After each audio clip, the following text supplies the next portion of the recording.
ಜಿಲ್ಲೆಯಲ್ಲಿ toilet pit ವಿವಾದ ಅಮಾಯಕರಿಬ್ಬರ ಪ್ರಾಣ ತೆಗೆದಿದೆ. ಉಡುಪಿ ಜಿಲ್ಲೆಯ ಕೋಟಾ ಠಾಣಾ ವ್ಯಾಪ್ತಿಯಲ್ಲಿ ರೆಡ್ಡಿ ಗ್ಯಾಂಗ್ ತಲವಾರು ಬೀಸಿದ್ದು ಸ್ನೇಹಿತನ ಜಾಗ ವಿವಾದ ಇತ್ಯರ್ಥಗೊಳಿಸಲು ಹೋದ ಇಬ್ಬರ ಜೀವವೇ ಹೋಗಿದೆ.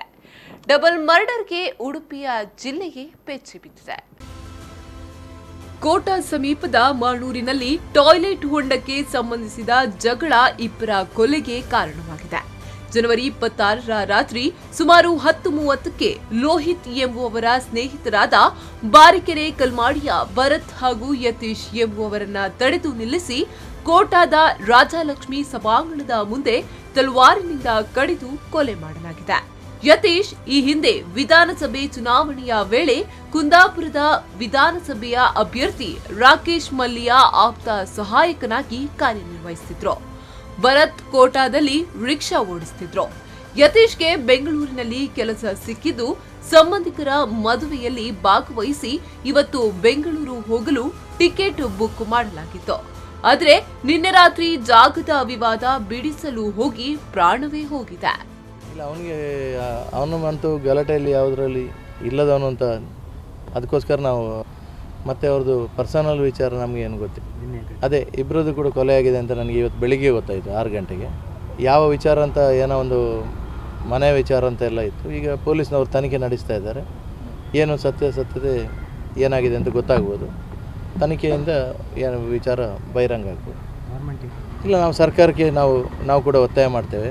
ಯಾರು ತಪ್ಪಿತಸ್ಥರಿದ್ದಾರೆ ಅವರನ್ನು ಸರಿಯಾದ ಎನ್ಕ್ವೈರಿ ಮಾಡಬೇಕು, ಮತ್ತೆ ಅವರನ್ನು ಅರೆಸ್ಟ್ ಮಾಡಿ ಸರಿಯಾದ ಶಿಕ್ಷೆ ಆಗಬೇಕು ಅಂತ ನಾವು. ಮಣೂರಿನ ಹೋಟೆಲ್ ಒಂದರ ಹಿಂಭಾಗ ರಿಕ್ಷಾ ಓಡಿಸುತ್ತಿರುವ ಲೋಹಿತ್ 1 ವರ್ಷದ ಹಿಂದೆ ಮನೆ ಕಟ್ಟಿ ವಾಸಿಸುತ್ತಿದ್ದು, ಈ ಮನೆಯ ಸಮೀಪದಲ್ಲೇ ನಿಖಿಲೇಶ್ ಎಂಬುವರ ಇನ್ನೊಂದು ಮನೆಯನ್ನ ಖರೀದಿಸಿದ್ದ. ಈ ಮನೆಯ ಹತ್ತಿರವೇ ರೌಡಿ ಶೀಟರ್ ಹರೀಶ್ ರೆಡ್ಡಿ ಮನೆ ಇದ್ದು, ಈತನ ಮನೆಯಲ್ಲಿ ಟಾಯ್ಲೆಟ್ ಹೊಂಡವೊಂದನ್ನ ತೋಡಲು ಆರಂಭಿಸಿದ್ರು. ಆದ್ರೆ ಇದು ಲೋಹಿತ್ನ ಮನೆಯ ಬಾವಿ ಸಮೀಪವೇ ಇರೋದ್ರಿಂದ ಲೋಹಿತ್ ಆಕ್ಷೇಪಿಸಿ ಗ್ರಾಮ ಪಂಚಾಯತ್ ಹಾಗೂ ವೈದ್ಯಾಧಿಕಾರಿಗೆ ದೂರು ನೀಡಿದ್ದ. ಗ್ರಾಮ ಪಂಚಾಯತ್ನವರು ಸ್ಥಳ ವೀಕ್ಷಿಸಿ 25 ಅಡಿ ಅಂತರದಲ್ಲಿ ತೋಡಲು ಸೂಚನೆ ನೀಡಿದ್ರು. ಹರೀಶ್ ರೆಡ್ಡಿ ಇದರಿಂದ ಕುಪಿತಗೊಂಡಿದ್ದ ಎನ್ನಲಾಗಿದೆ.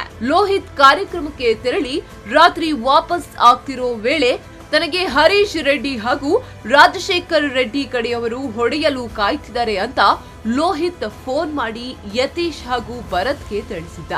ಜಾಗದ ವಿವಾದವನ್ನ ಮಾತುಕತೆಯ ಮೂಲಕ ಇತ್ಯರ್ಥಗೊಳಿಸುವ ನಿಟ್ಟಿನಲ್ಲಿ ಭರತ್ ಹಾಗೂ ಯತೀಶ್ ಆಗಮಿಸುತ್ತಿದ್ದಂತೆಯೇ ಹರೀಶ್ ರೆಡ್ಡಿ ಗ್ಯಾಂಗ್ ಮಾತುಕತೆಗೆ ಅವಕಾಶ ನೀಡದೆ ತಲವಾರಿನಿಂದ ದಾಳಿ ನಡೆಸಿದ್ದಾರೆ. ರಕ್ತದ ಮಡುವಿನಲ್ಲಿದ್ದ ಇಬ್ಬರನ್ನ ಆಸ್ಪತ್ರೆಗೆ ಸಾಗಿಸಿದ್ರು. ಚಿಕಿತ್ಸೆ ಫಲಕಾರಿಯಾಗದೆ ಇಬ್ಬರು ಸಾವನ್ನಪ್ಪಿದ್ದಾರೆ. ಬಾಡಿಗೆ ಹೋದೆ. ಸೊ ನೈಟ್ ಈ ಥರ ಕಾಲ್ ಬಂತು, ಗೊತ್ತಾಯಿತು ಇವರಿಗೆ ಈ ಥರ ಹಲ್ಲೆ ಆಗಿದೆ ಅಂತ. ಸೊ ನಾನು ಅಲ್ಲಿಂದ ಬಂದರೆ ಏನು ಕಾಪಾಡೋಕ್ಕಾಗುತ್ತಾ? ಏನಾಗಿತ್ತು ಹೇಳ್ತಾರೆ ಎಕ್ಸಾಕ್ಟ್? ಏನು ಇದಕ್ಕೆ ಅಂತ ಕರೆದ್ರೆ ಹೆಲ್ಪಿಗೆ ಅಂತ ಕರೆದ್ರೆ ಸುಮ್ಮನೆ ಒಂದು ರಾಜಿ ಮಾಡಲಿಕ್ಕೆ ಅಂತೇಳಿ ಕರೆದಿದ್ದು. ಬಟ್ ಅಲ್ಲಿ ಹೋಗಿ ನೋಡಬೇಕಾದ್ರೆ ಗೊತ್ತಾಗಿದ್ದು ಅವರೆಲ್ಲ ಕತ್ತಿ ತಲವಾರೆಲ್ಲ ಇಟ್ಕೊಂಡು ಬಂದಿದ್ರು ಅಂತ. ಸೊ ಅಷ್ಟೊತ್ತಿಗೆ ಇವರು ಓಡೋರಲ್ಲ, ಎದೆ ಕೊಟ್ಟು ನಿಲ್ಲೋರು. ಸೊ ಹಾಗಾಗಿ ಇರಲಿಲ್ಲ. ಕೋಟಾ ಠಾಣೆಯಲ್ಲಿ ಡಬಲ್ ಮರ್ಡರ್ ಕೇಸ್ ದಾಖಲಾಗಿದೆ. ಪೊಲೀಸರು ಆರೋಪಿಗಳ ಬಂಧನಕ್ಕೆ ಬಲೆ ಬೀಸಿದ್ದಾರೆ. ಆದ್ರೂ ಸಹ ಭರತ್ ಹಾಗೂ ಯತೀಶ್ ಅವರನ್ನ ಉದ್ದೇಶಪೂರ್ವಕವಾಗಿಯೇ ಸಾಯಿಸಲಾಗಿದೆ ಅಂತ ಸಾರ್ವಜನಿಕ ವಲಯದಲ್ಲಿ ಮಾತುಗಳು ಕೇಳಿ ಬರ್ತಿದೆ. ಕೋಟಾದಲ್ಲಿ ಯತೀಶ್ ಹಾಗೂ ಭರತ್ ಭಗತ್ ಸಿಂಗ್ ಬಳಗ ಕಟ್ಟಿಕೊಂಡು ಸಂಘಟನೆಯಲ್ಲಿ ಸಕ್ರಿಯರಾಗಿದ್ರು. ಇದನ್ನ ಸಹಿಸದೆ ಇಬ್ಬರನ್ನ ಉದ್ದೇಶಪೂರ್ವಕವಾಗಿ ಸಾಯಿಸಲಾಗಿದೆ ಅಂತ ಮಾತುಗಳು ಕೇಳಿ ಬರ್ತಿದೆ. ಈ ಬಗ್ಗೆ ತನಿಖೆಯಿಂದಲೇ ಎಲ್ಲ ವಿಚಾರಗಳು ಗೊತ್ತಾಗಬೇಕಾಗಿದೆ. Pallavi Santosh, V4 News 24/7 Udupi.